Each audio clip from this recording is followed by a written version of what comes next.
Listen, I'm throwed off. Like my days, I feel like today should be Friday, but it's Saturday and I'm recording. Like I feel like a little chaotic in my brain, but it's cool.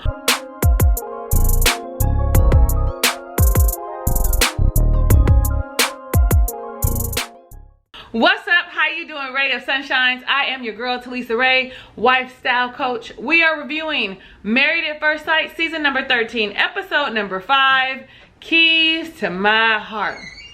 If you could, just indulge me, just for a brief moment. You guys know how much I love to support and uplift and encourage women. And when they step into their true selves and they're confident and they're beaming like the lights that they are, I want to be a part of that. So our sister Ray of Sunshine, BW4C poet, she's always commenting down below in the comments, has entered a Fab Over 40 contest. And she needs our help. I'm gonna drop her link down below in the description box so that you can go and vote for her by Thursday, because right now she is in the top 10 of her category and we want to push her to the top 5. And all you have to do is click the link. It's no cost to you. She ain't paying me to do this. I'm doing this out of love, and I feel like that we are family and we can support one another. So just click it. Sign into your Facebook. It's gonna ask you to do it. Click it, and that's going to help elevate her to be in the top 5. Can you imagine? Can you imagine going from not feeling confident to feeling confident and bold and beautiful and being able to do this? Like, I'm here for it. I'm all here for it. I love it, and I'm voting every day until Thursday. Okay, I'm here to tell you that. All right, let's get into this review.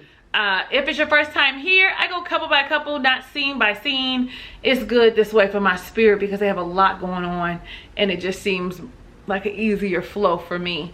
I'm gonna start with Zach and Michaela because they had the least amount of camera time. However, it was very much so impactful if you paid attention to what was happening. Zach tested positive for COVID. They had been together. They done slept in the same hotel. They done did some things, some adult things. They done been around family and friends. And now he gets all the way to the Florida Keys to find out that he has COVID. Fortunately, Michaela tested negative.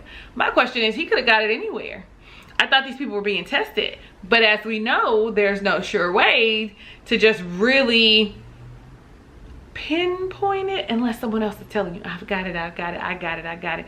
That's the only way to know, because anybody at the wedding, any of the camera crew, anybody could have, any of the staff that was helping at the hotel and the other hotel, like, could have came from anywhere. But that's not the point.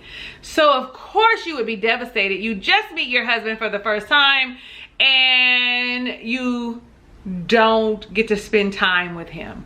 You have to do the quarantina thing. You have to be separate.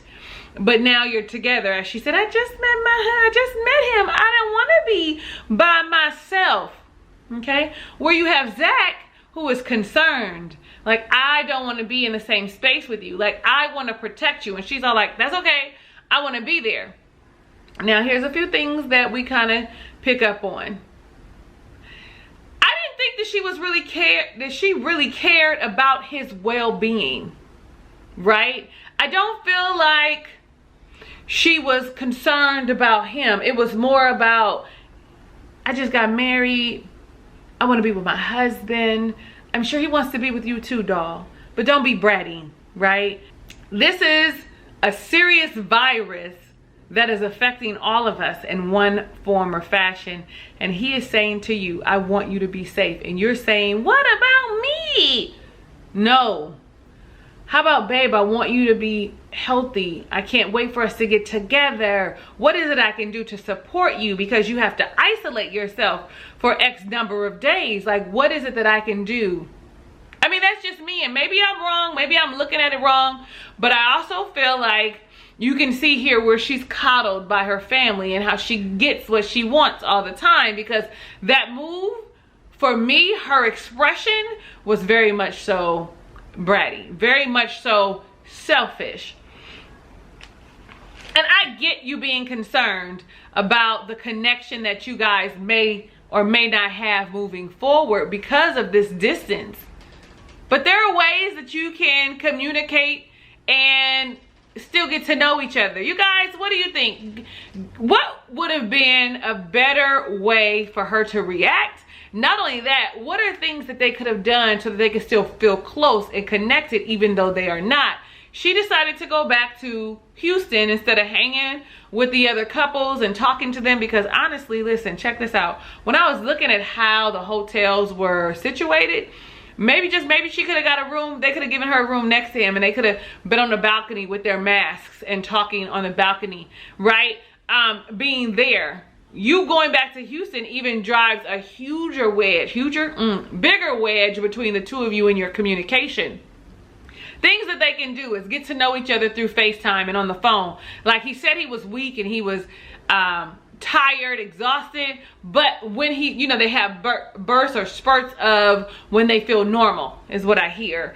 And so with that being said, during those spurts and those bursts of energy, use that time to get to know each other through conversation, through questions. You guys have already crossed the physical intimacy. Now you guys can get to the emotional intimacy, the physical intimacy, the spiritual intimacy and the mental intimacy, if you can get past yourself and what you think it should look like. One of the things that he said that broke my heart is that, you know, he hopes that she doesn't resent him for this. Like, is that the energy she's giving you already? Yes, because she's bratty and she's made the world revolve around her, and y'all ain't been married but 2, 3, 4 days. I don't know, that's just my thought. Y'all let me know down below in the comments what you think and how they could make lemon drop margaritas out of lemons. Okay, lemonade out of lemons. But y'all know y'all want a margarita with a sugar salt rim. Okay, so let's go to Brett and Ryan, who also didn't have a lot of camera time, but did say a lot in the time that they were on camera. I really wrote down, he doesn't feel like he's really that interested in her. Like, he's not attracted to her, but you know, initial attraction can change once you get to know people, but I feel like he's uninterested. He just always seems like he's bored to me. Like, you know what I'm saying? Like, I don't know. We're only getting glimpses of them too, remember? So he asked, when was your last first date? Or what was your last first date? And she said it was to a bar. She met him there, I guess, and it was to a bar. I'm all like, meh. Like, I like dates, especially initial dates where we can talk. And I suppose you can do that in a bar. And a bar sometimes can be a little too intimate because it's loud and you got to sit close to one another so you can hear. So I don't know about a bar. He said, she asked, where would you take me? And he said, to my favorite restaurant. So I guess so he could look like the man when he walks through, right? And I was like, okay, a restaurant is cool. She shares that, you know, I haven't been with anyone in a while, and so I kind of came to grips that I may not have children. So for me, that felt like a nah, I don't want no kids, right? Then he goes on and shares that he's very sexual, and that, you know, the more that he touches her and kisses her, you know, and feels upon her, he's gonna want to advance to the next thing. Like, that's probably what you do, Ryan. You probably are the guy that moves too fast, and then you see you don't like the girl, and now you start over from scratch, or you guys last for 6 months and then you start from scratch. Like, that's a thing. But I'm not judging you. I'm here for whenever you're ready and comfortable and it feels good to y'all. That's not a judge here at all. And then, you know, she says, you know, she wants to kind of take it slow, build up the attraction, you know, like, it doesn't seem like this match was, well, I always feel like these matches are not well thought out, but this one feels like, did he ask for a redhead? He needed somebody a little more faster. She needed somebody more outgoing. Like, these are things that they actually said. And I don't know if he said that he needed somebody faster, but she said, in the what's it called, Married at First Sight After Dark. It's not After Dark. It's called something else. But y'all know the one where they have the cast members come on and talk about it. So then we're at dinner and she asks about deal breakers. What are your deal breakers? And he said, if you don't want to have children, that is a deal breaker for me. Plain and simple. You know, he wanted a boy, girl. Like, he knows down to a T, to almost a science. Like, he gonna be pushing out Y, X, okay? Like, child. Nevertheless, she looks a little taken aback by it, but ends up sharing that, you know, I am hesitant about children, and the reason why is I don't want to be a single mother. Like, I really don't think any of us that are single moms signed up for being a single mom. Like, let me not say any, because there are people who are single moms intentionally, purposefully. That is what they set out to do, because they want children, and so they do have children regardless. But most people don't want to do it by themselves. Like, that is his hard non-negotiable, but fortunately she's all in. You know, and I see that she keeps trying to tell him, I want to take it slow. Like, I want to take it slow. Like, I'm growing an attraction to you, and I want that to continue to build. I want it to build emotionally, mentally. I want to connect with you. And then she asks him, am I too slow for you? Is that a thing? I wrote down, yes, you're too slow for him. He's physical touch, your quality time, and he's ready to get to touching. Then we see them, and I have to talk about it because I like the energy they had with trying to work together, getting on this hammock.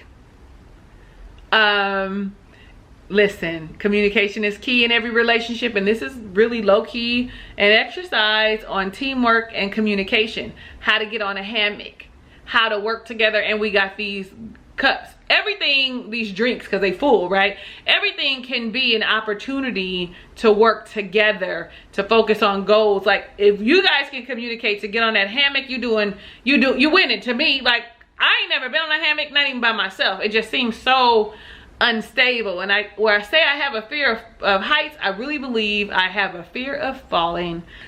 A little later, they were talking about Gil and Mirla, and Gil's ability to be patient with Mirla. You know, when they were giving like their thoughts about the couples, she asked him, how long can you be patient? He was like, yeah, not long. Like, that's another indicator that he gonna want the goods. He's gonna want you to give him up, and he only can handle, you know, wait so long. Now, I'm gonna say this. Y'all be side-eyeing sometimes when they move that fast, but what we do know is that the Doves definitely believe in casual sex, more so than us in the Black community. I don't know about other communities. I do know about mine. Casual sex is a lot of times shunned up on by the Black community. Well, since I just mentioned Gil, let us talk about Mirla and Gil. All I wrote down was like, she's really pretty. She has gorgeous skin. I mean, and she should, with that regimen and all the water that she's drinking and the food that she puts into her body. That is how you keep beautiful skin. And it ain't even necessarily like your wash your face regimen. It's about the water and the food you eat, right? But cleaning your face, getting them pores together, helps. Moisturizing, sunscreen, all of that helps. But I say that to say, I think that she's pretty, but she is hella picky and complains way too much for me. There's a problem with everything. Every time we see her and there's a sentence, she's complaining. But she knows that, and she admits that she's a whiner. And I want to say that again, you can find why these people are by themselves. That is why she has just got married at Married First Sight, is because she's a negative Nancy, and she whines about everything. She wants her way, and she's going to kind of picky, be particular all the way through until you just be like, I don't feel like it, I don't want to hear it. Like, what she needs is a mirror. When I say a mirror, like a mirror image, somebody who is exactly like her, so she can see how annoying that shit is.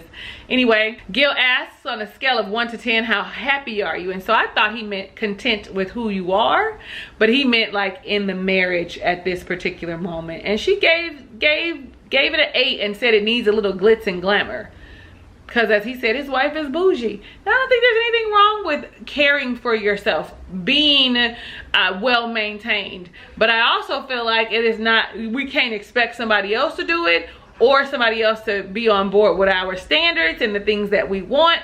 And I feel like up until now, she's been doing everything herself, and that's great. Like, I don't mind it, but the part that's getting on my nerves is her complaining. Because I can do my own upkeep.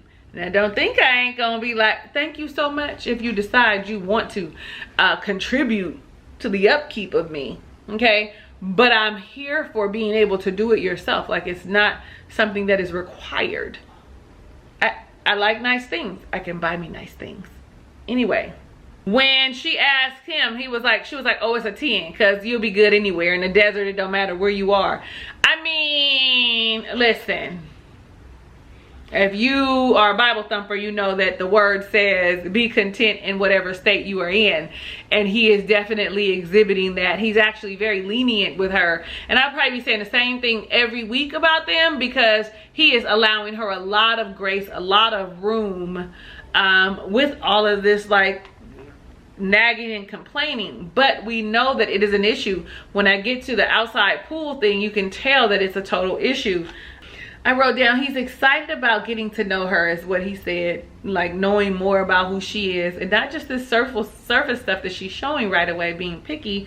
And I wrote down, he takes everything with a grain of salt, like water off a duck's back, like all the time, like it's whatever. They go later to a sunset dinner, because let me say that she could not be at the pool party, right? Because she had work. Y'all know how it is having to work from home, okay? Take your laptop everywhere you go.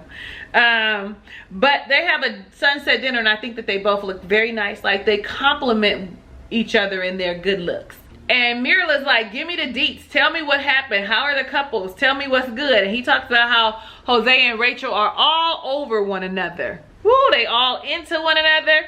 And he asks her about kissing. And you know, the girl was like, you know, these are still strangers. I'm not kissing a stranger. You don't know these people.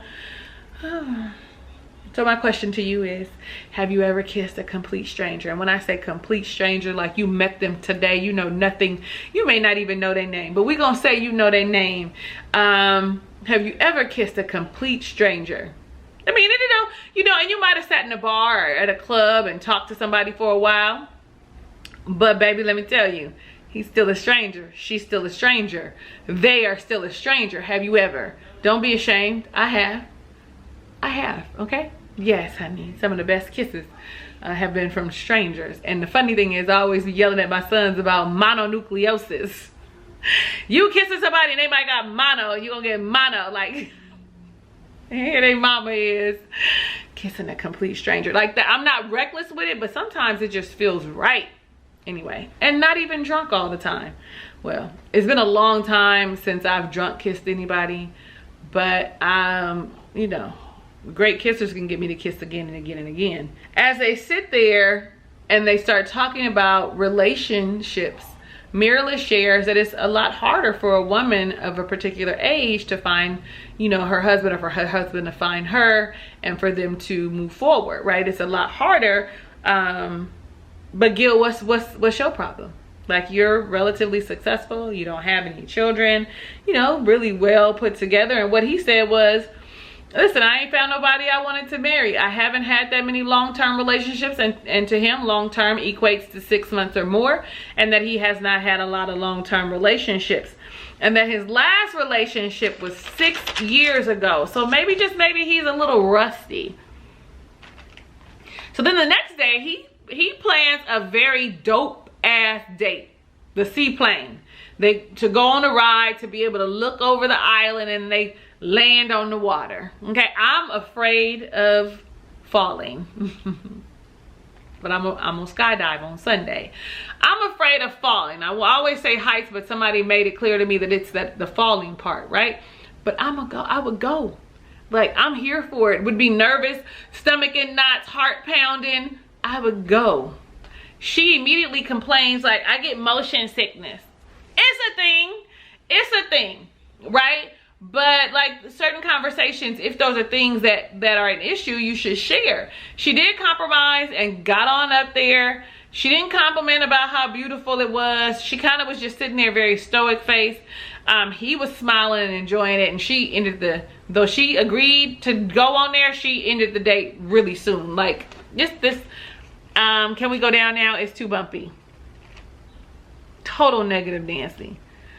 He shares with us that he sees her as high maintenance. Oh, I wrote this, I think. But he alluded to the fact that she is high maintenance, particular. And then you add to it that there's no physical intimacy. He is definitely going to continue to, he's going to be frustrated. I don't even see them holding hands. I don't see it. Like, was there a hug? I'm sure. But I don't see holding hands. I think he gets kissed cheeks. Cheek kisses. But that's not enough for him. Like, I can see him getting frustrated about it. Like, it's a Miles all over again, a Miles and Karen all over again.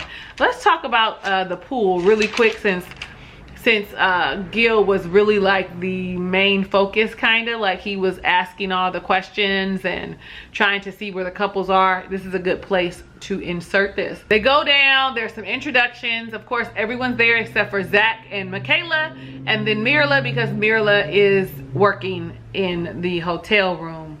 But you know, when he meets Rachel, when they meet Rachel, Gil says, I'm so excited that you had a list, because she says he checked all the things, and because he was like, yeah, homeboy had a list too. Like, in that respect, they are the same, but I believe his list is a little more detailed than hers, a little more anal than hers. Like, he likes things a specific way. I believe, like Mirla, he is very particular, except for he is very happy and live in the moment and enjoy the space that you're in and the people that you're with. That is the difference between Mirla and Jose. Mirla may not have checklists, but y'all get the point. So when they ask about kissing, you know, everybody's like, yeah, we kiss even at minimum at the altar. Yes, we have kissed, right? And then he begins to share that his wife is particular, that there has been no kissing at all. And he is really like sharing his dislikes about his wife vocally, which I don't agree with, right? They just feels uncomfortable.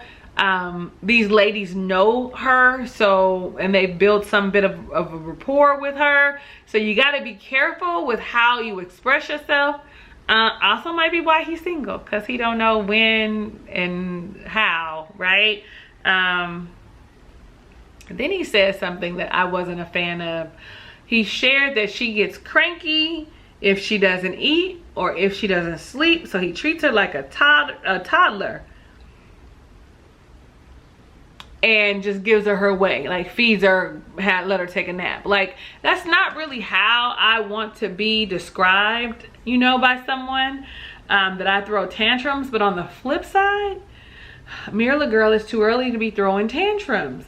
But I suppose you would want him to know who you are authentically, fully, in its entirety. So if tantrums are what you do, then tantrums are what he should know. So that 6 months down the line, if y'all make it past the 8 weeks, he's not up for a surprise. So then he asks about intimacy. Has anybody been intimate? And they all say, no, we're taking it slow. Only people that's been intimate was Michaela and Zach, right? But here, listen to this. I'm in a group on Facebook, and they were talking about love at first sight. Do you believe in love at first sight? I want to know. Let me know down below in the comments. I don't think I believe at love at first sight, right? I've never been in love at first sight. Now, people have said I loved you when I met you, right? My husband was, you're going to be my wife. I knew you were going to be my wife the moment I saw you. I'm going to marry you. Like, it was like, I met him on a Saturday. On Sunday, he was saying he was going to marry me because, you know, he wanted to take me out. I said, you want to take me out? Meet me at church and we can go to breakfast. That was when I was like heavy in church. You know, like 2011, I want to say. So like all the stuff always there. So I was just like, meet me at church and then we can go. You know, and for him that was attractive, and he wanted to get back in alignment with God, and so he felt like I was God sent, okay? And I feel like I was God sent because after I think about the things that we've been through. But this is not about me. I asked y'all a question. I feel like people can love the idea of you, love your energy, but really, can they love you at first sight? Like maybe there's some kind of connection in their spirits that I knew you in another lifetime or something, and it connects like you've known each other. I don't know. If y'all have ever experienced love at first sight, let me know down below in the comments. This was a conversation that was had in one of the groups I'm in. Chemistry, attraction, yes, but I don't know about love. Right? But I guess love is considered chemistry. Y'all give me y'all thoughts down below in the comments. Y'all know how I feel. I just told y'all. Then Bao hits them with, you know, we've known each other. We knew each other before, and explained how they knew one another. And I wrote down right in this moment, Johnny likes Bao. But she also shared that Bao ghosted her, honey. And you know, that ain't a good look. So the next couple we are going to talk about is Bao and Johnny. And the first thing we find out, of course, he's been annoyed by it. It's her snoring, and what we see is that he vocalizes yet again that he's annoyed with her snoring, and what we find out is that she's really insecure about it. Baby, let me tell you, I snore, okay? I snore. To love me is to love the sound of the beast that is coming out of my throat. No, I do not have sleep apnea. I have been tested. So yeah. One vice that Bao has, where she is frivolously spending, is bikini. She has a bikini collection that she never wears, and she just walks around the house in. And she was like, people think it's weird that I walk around in a bikini but not lingerie. Y'all think that's weird? I think if you buy it, you can wear it whenever you want, whenever, however. Nobody has to see it. It is for your viewing pleasure anyway. Like, if you decide you want to show everybody your bikini, so be it. But otherwise, who's to say what's weird? People do things that they want to do in their house. It's their business. And I think her having a bikini fetish and walking around in her bikini at home is not a big deal. Well, Johnny asked Jose to meet him because he wants to plan something good for Bao. Want to have a dinner on the beach, right? And tell her how he feels about her, that he likes her and stuff. And he's afraid of how it's going to be received and if she's going to reject him. So, because remember, he said he normally I wait for them to express themselves, and then I go home and think about it, and then I say, I like them too. So this is his first time taking the lead, and he thought that Johnny would be a good person Jose would be a good person to help him out because he's so suave and he values his opinion now. And he wants to buy her a little outfit, like buy them something special, which I thought was adorable.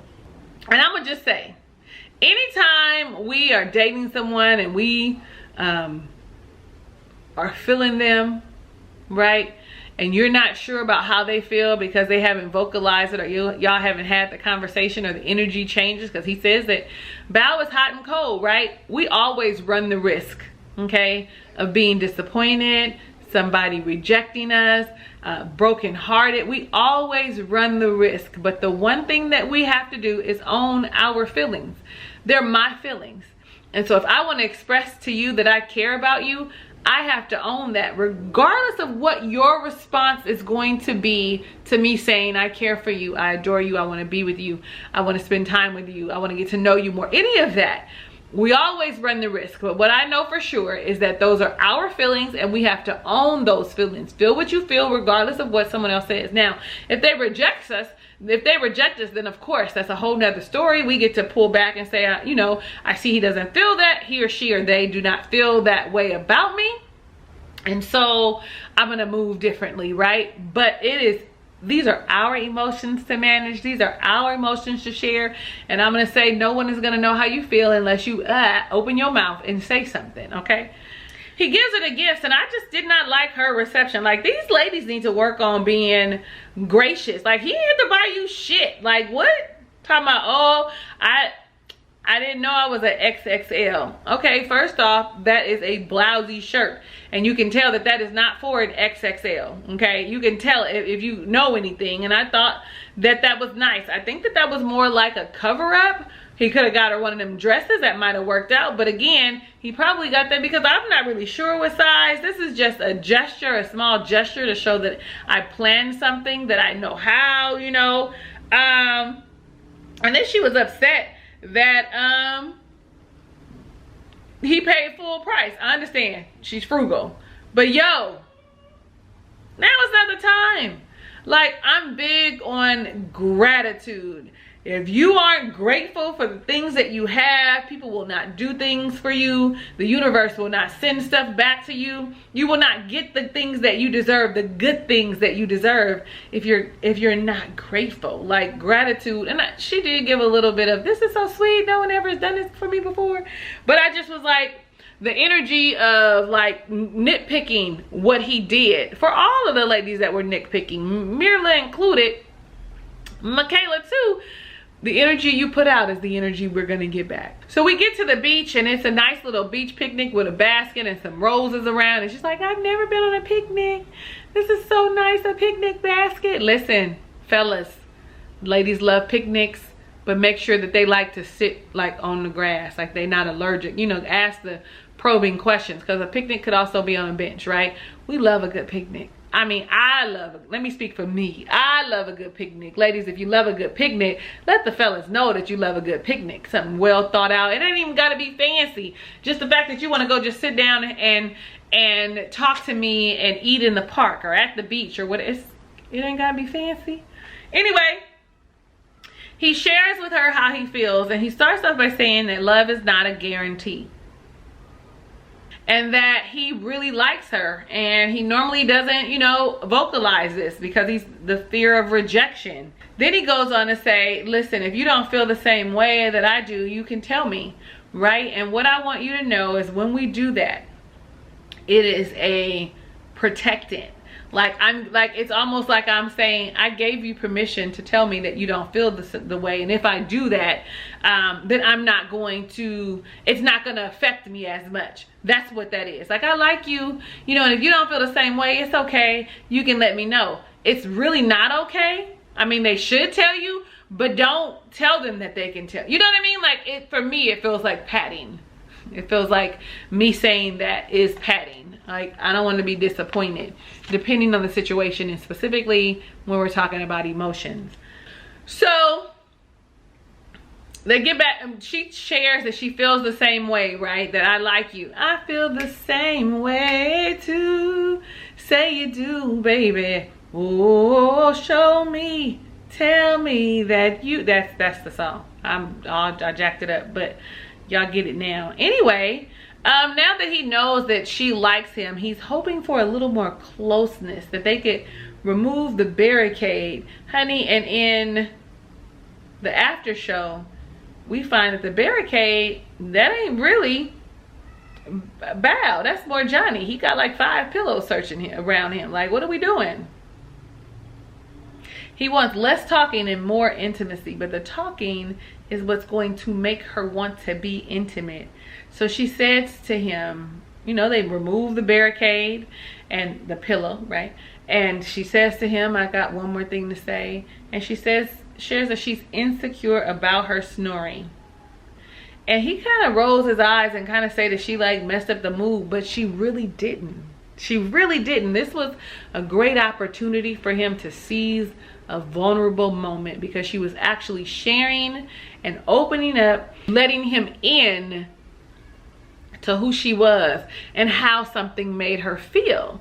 So at this point, I felt like he should, okay, so he was a little supportive by saying, you know, it's natural, it's this, it's that, it's whatever, but it really didn't, it felt more like a brush off, like he felt like it was not a big deal, but it was a big deal for her. Like, she even shared a backstory as to what she did in summer camp, that she didn't sleep because of the fear of what other people would say about her snoring. So when an opportunity comes like this, where someone is being vulnerable, and she was really like, she had a tear coming down her face, all kind of shit. And I was really disappointed at his reaction, because you should have created a safe space for her, right? Her opening up and being vulnerable was also the opportunity that you could have reached out, put your hand over her and brought her in to comfort her, because she was literally distraught, insecure, all of those words about her snoring. And of course, you teasing her did not help any. What I know for me, someone who creates a safe space for me to be vulnerable, honest, and accepts me for who I am, is gonna get the cookies faster. And I know what a genuine safe space looks like. You can feel it in the space. You can feel it.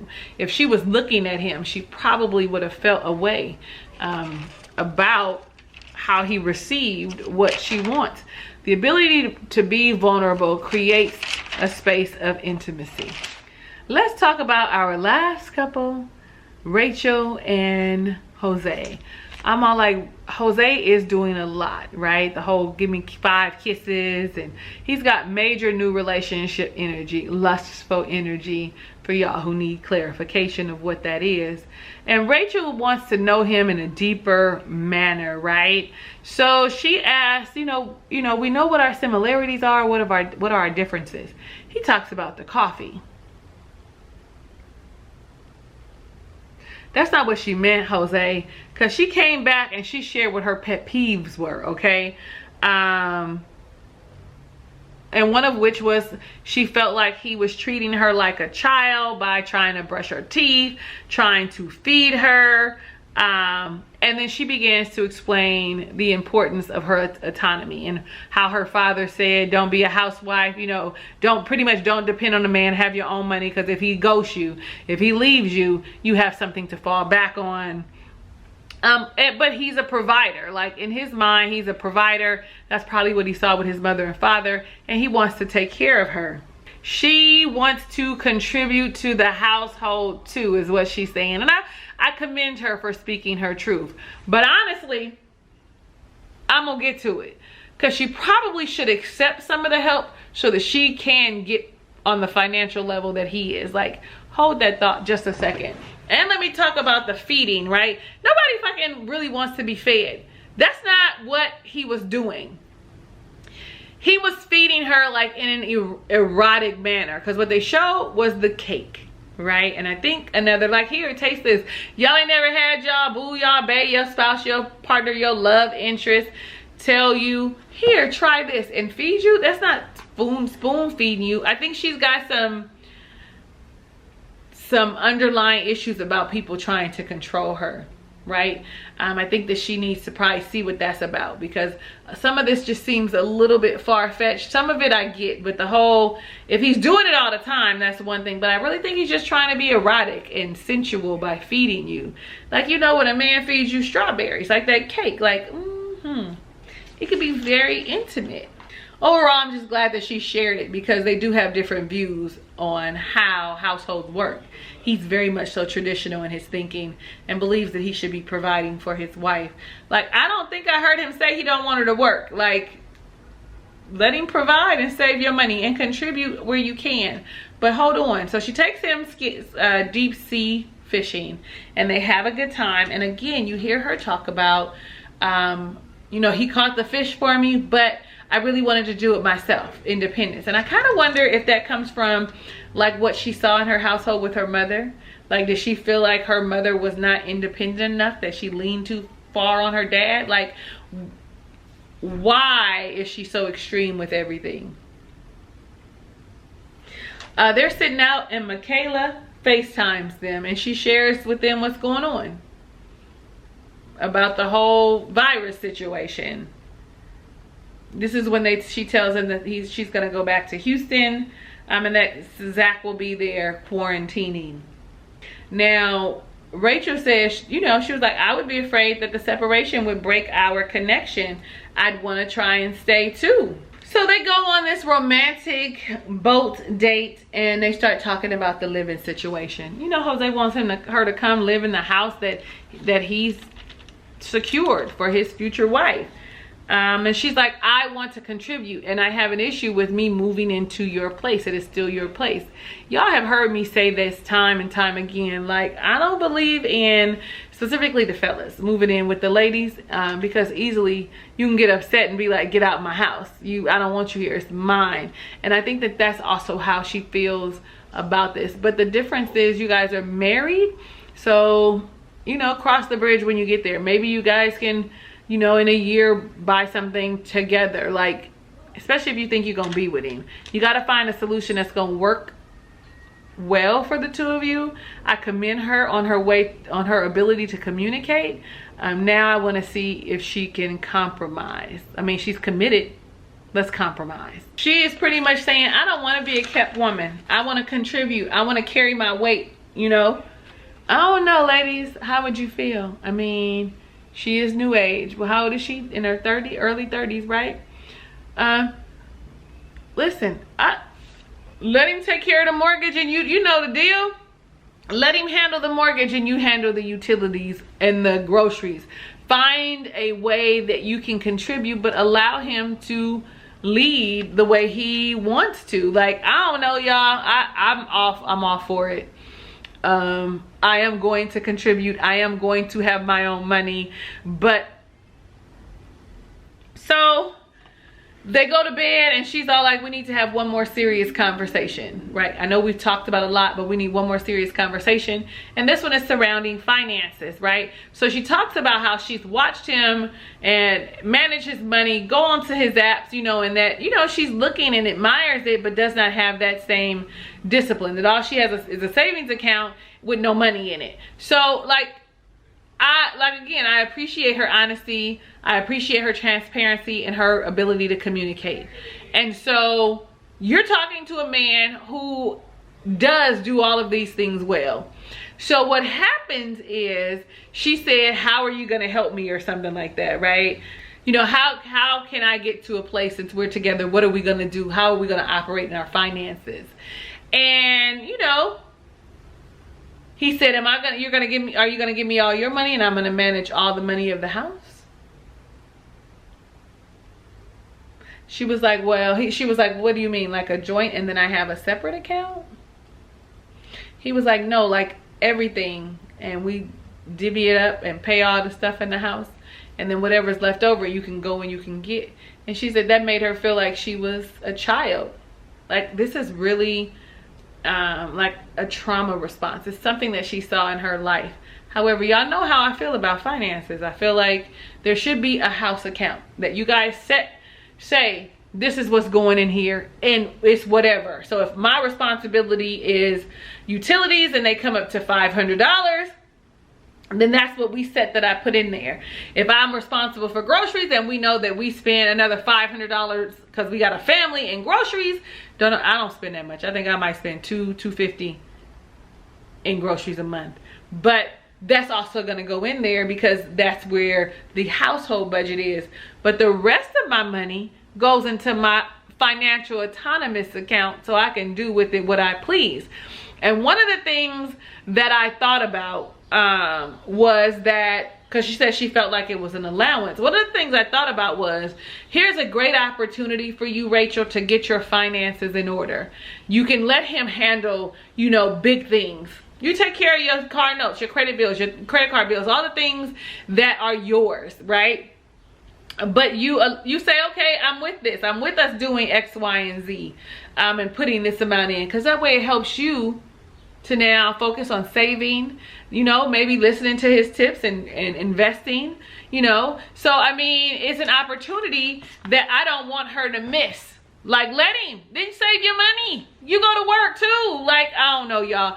Y'all let me know down below in the comments what you think about this episode and where the couple stand right now. Don't forget to click that link for our girl BW4C Poet BW4C Poet, so that she can be in the top number 5 in her top 5 of her category. I am your girl Talisa Ray. Thank you so much for watching my review of Married at First Sight season 13 episode number 5. Listen, if it's your first time visiting my channel, definitely go ahead and click the subscribe button and become a ray of sunshine.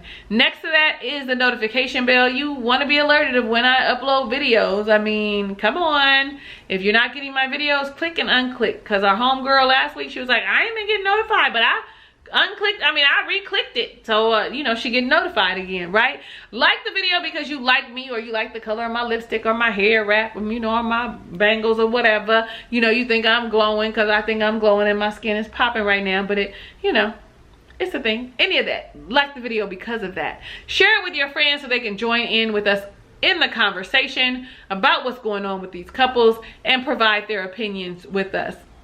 I love you in real life and want every good thing that God has in store for you, even if you don't know what that is for yourself.